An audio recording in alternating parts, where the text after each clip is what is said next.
Assalamu alaikum everyone. You are here with Rajabova Malika from Tashkent State University of Economics. This is an introduction for Stata. So the first thing you should do is to install Stata program, and it will take less than 5 minutes. Next step is to get data from World Bank, and in order to do this we use Google. So simply type World Bank Open Data and click on the first website. As you can see, all the information is based on country or indicator. In my case, we have been given specific countries. That's why I choose country and the letter E, because my country is Estonia. We should download the data, and we can do this in 3 formats. For Stata, we use Excel format. It will be downloaded right here. We will open it. All the information from World Bank has been downloaded in 3 pages. Pay attention, we work only on data, so we do not need those pages, so we had better delete them. And we cannot just delete them. To do this, we click on Enable Editing, so we can make some changes. Now, we can do this. So, we delete it, and metadata indicator also will be deleted. We are ready, and another things that should be deleted: the first row, the second row, also the third row. The reason why we are deleting them is because we do not use them. Choose as many indicators as you want. There are 1,478 indicators, variables, and I recommend you to look through all of them and decide what kind of research you want to do. However, in every research, any student will use year. It's important part of the research. First row, copy it and open a new sheet.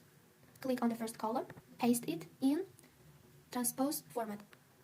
Now it's ready. Back to data, and now it's time to choose the indicators, what we want to do in our research. I want to research based on population female. It's 32. I will choose 32. 32nd row, copy, sheet 1, click on B, and paste special, the force format. Now it's ready. Back to data. As a second variable, I want to choose, let's say, survival to age 65 female, which is 49. Again, copy it, sheet 1, click on the letter C, first column of letter C, the fourth format. Now it's ready. Guys, I just randomly chose all of the indicators, but when you are truly starting working with data, you should pay attention all the indicators, what you are doing. And once you have decided all the information, all the indicators, you can start working with data. And also we do not need first row of sheet 1, delete it. Again, delete it, so it will be easier for us to work. And not this one, we will delete the second row now, because it's unnecessary, and it's done. The names of 3 variables kinda confusing me because they are too long, but I want to shorten them. I can make changes. Let's name them. This part is all about year, so let's type year. And this part is population female of total population. Let's say female. Let's say F population, right? F population. Survival to age 65 female. Alright. Survival to 65. F. Again, as you can see, they are in a short form. So guys, now we do not need data, and we should delete it. And we should save it. For example, in desktop, the name will be, let's say, Estonia. Yeah. Save. Open Stata program, and we should import the data.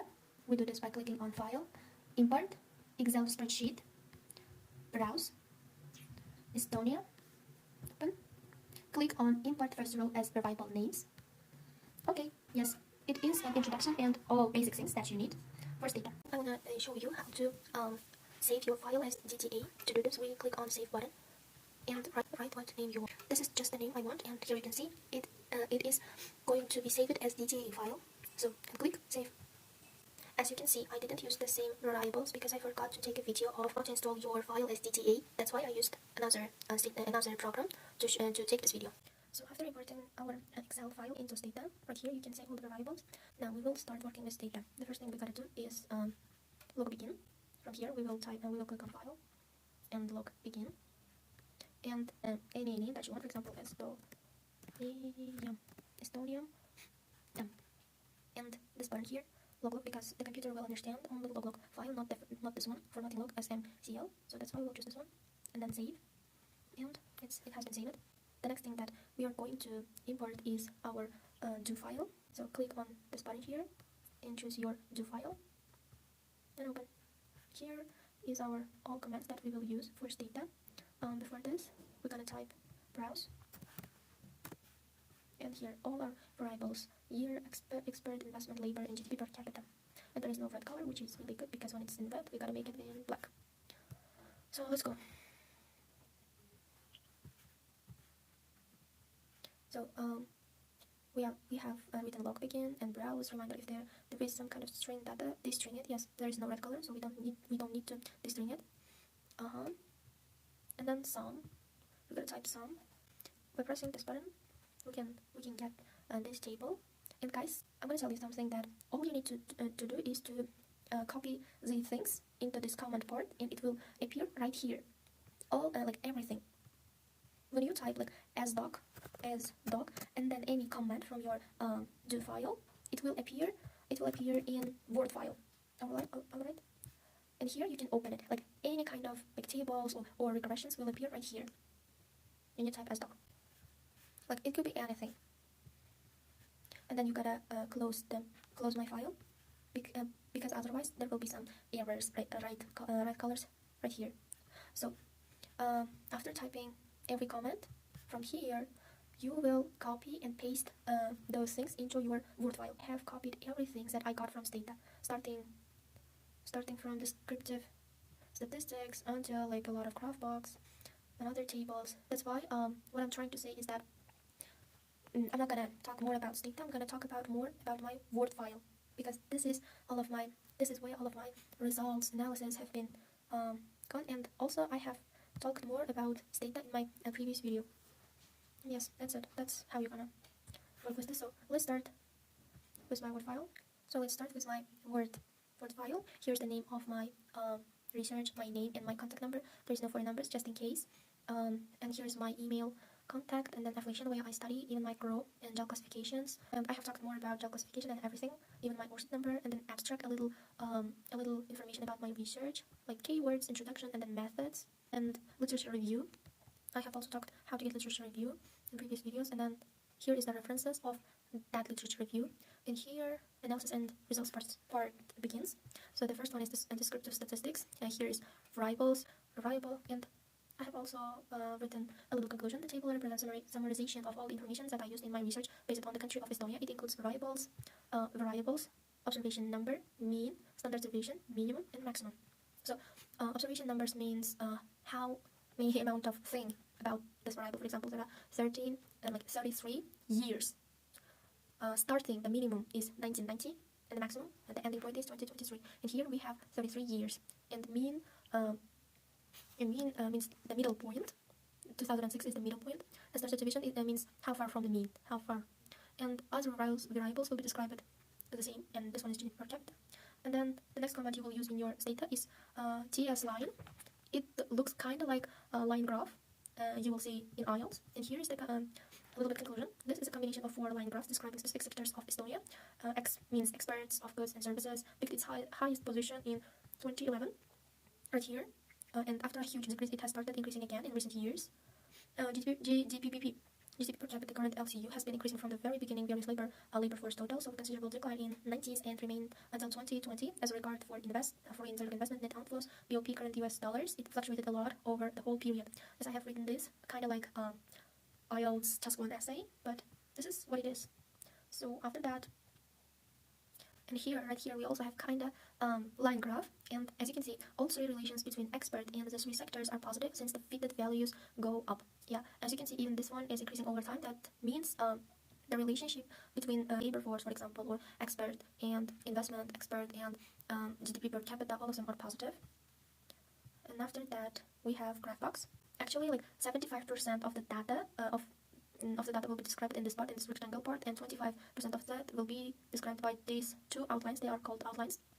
And the middle line in the rectangle means the mean, the middle point. For example, it was 70 in expert, and right here it has this one and this one. It's called graph box. After that, we have histogram. For histogram, perfect form means to be bell-shaped, but when we cannot get perfect histogram, we can see at least what form would be considered as perfect. None of these histograms are perfect since all of them have 2 shaping lines. So, as you can see, this one, it would be perfect if the line was like this. but in reality it looks like this. So it is the problem. And this one would be perfect if it was like this, but in reality it is like this. And it happens because of the lack of information, lack of data. So after that we have peer-based correlation. 1 unit increase in expert causes 10% increase in investment. So expert right here, 1 unit increase in expert causes 10% increase in investment, 36% increase in labor, and 61% increase in GDP, which is very significant because it stands with star, like all three of them significant because it has right here stat, and here you can see the p-values of it. And then we have also this kind of line graph, and we have talked about it. The next one is Spearman's rank correlation coefficient. A positive value indicates a positive monotonic correlation, meaning that as the values of one variable increase, the values of the other variable also tends to increase. And it will be kind of the same as the one that we have already seen. And all of them will increase since there is no minus sign before those numbers. So after that we have Shapiro-Wilk test for normal data, variables of observation number. So Shapiro-Wilk test checks if a statistical test used to assess whether a dataset follows a normal distribution. The value of W ranges from between 0 and 1. In our result, both expert and GDP are normally distributed as they are very close to 1, and the stable p-values of investment and GDP are significant. And because you can see right here, the V values are this one, expert, and GDP per capita is near to 1, which is very good for us. And right here, and the p-values need to be lower than 0.005, which is 5%, and both of them are significant. So after that we have linear regression. Linear regression represents the linear relationship between dependent and independent variables. In this regression, observation number is right here, 28. F-test assesses the overall significance of linear regression. In a regression, F-test equals to 5.7 right here. And the probability of the F-test is 0.004, which means the relationship between dependent and independent variables is significant. R squared means that our almost 42% of dependent variable expert is expressed by independent variables, labor, GDP, and investment, while the rest of it, which is 57%, is stated by other factors. Standard error quantifies the variability where uncertainty is associated with the estimated coefficient. For example, standard error in the GDP per capita category is equal to 0, which demonstrates the fact that there are no errors in the analysis. Process t-test or student test describes that every independent variable has its H0 hypothesis. This test also has a p-value that needs to be lower than 0.005. When the p-value of the test is lower than 5%, that means the variable is significant. And then we have linear regression robust test.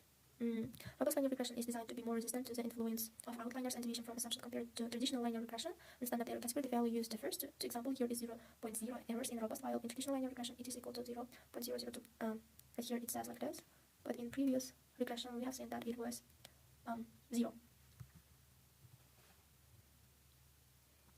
After that we have alpha test. The alpha test assesses the significance of the relationship between the independent variables and the dependent variable in the regression analysis. And then after we have VIF test, VIF variance inflation factors for independent variables, which is the indicator of problem of collinearity in analysis. VIF values should be lower than 10. If it is lower than 10, that indicates that you don't have problems with collinearity. In our VIF values it's higher than 10, which describes that our analysis has problems with collinearity. Here again we have histogram. The predicted value is positively skewed because the cursive line is in the right side right here, and it is not normally distributed because the line is not in the shape of the bell. It is higher that the highest bin is very close to 7. And right here we have graph box and Shapiro test again tasks, and right here we have scatter plot, and there is the relationship between, and here residuals, E hat, Y hat, and fitted values. For example, when it is 10, the fitted value will be something like 64. The relationship will be right like this.